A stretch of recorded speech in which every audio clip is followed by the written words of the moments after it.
An Expert from Presence by Amy Cuddy. Once, while I was washing my hands in an airport restroom, the woman at the sink next to me turned and said, "I'm really sorry, but are you?" She paused, and rather than finish the question, she stretched her arms out and up. I said, "I think so, yes." I've become more accustomed to, "Are you?" followed by hands on hips. Her name was Shannon, and she told me that not only had she incorporated power posing into her own life, she also continues to share it with coworkers, friends, and family. In fact, she and her husband and their 4 kids have their own name for it, Starfish Up. When her kids are nervous, she reminds them to starfish up. What I loved was that Shannon and her family had made the practice their own, and it worked. To convince me how much it had affected her, she showed me her favorite piece of jewelry, a delicate diamond starfish ring that her husband had given her for her birthday to remind her of the personal power that she always has access to.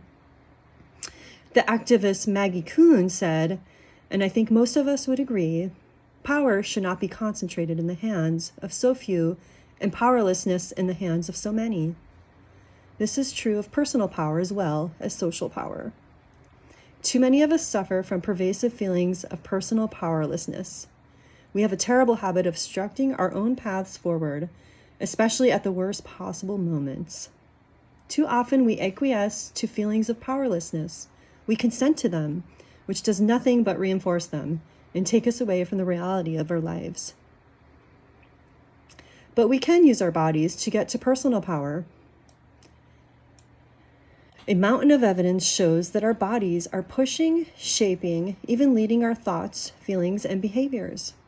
That the body affects the mind is, it's fair to say, incontestable. And in doing so, it's doing so in ways that either facilitates or impede our ability to bring our authentic best selves to our biggest challenges. Does this mean that starfish up or standing like Wonder Woman will be effective for every person in every situation? Of course not. As I'm sure you know, there is no intervention that will work for every person in every situation. What I most want you to understand is that your body is continuously and convincingly sending messages to your brain, and you get to control the content of those messages. Hundreds, maybe thousands of studies have examined the body-mind connection using many different methods, from breathing to yoga to lowering vocal pitch to having people imagine themselves holding an expansive pose to simply getting people to sit up straight.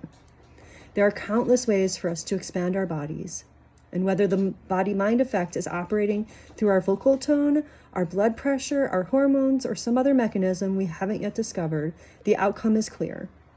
Expanding our bodies changes the way we feel about ourselves, creating a virtuous cycle.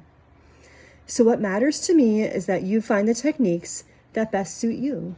If you don't, you're squandering a precious opportunity. Ultimately, expanding your body brings you to the present and improves your performance. Although our body language governs the way other people perceive us, our body language also governs how we perceive ourselves, and how these perceptions become reinforced through our own behavior, our interactions, and even our physiology. Why should we not carry ourselves with pride and personal power? When we do, we are able to be present in our most challenging moments. How you carry your body shapes how you carry your life. Your body shapes your mind shapes your behavior, and your behavior shapes your future. Let your body tell you that you're powerful and deserving, and you become more present, enthusiastic, and authentically yourself. So find your own way up, starfish.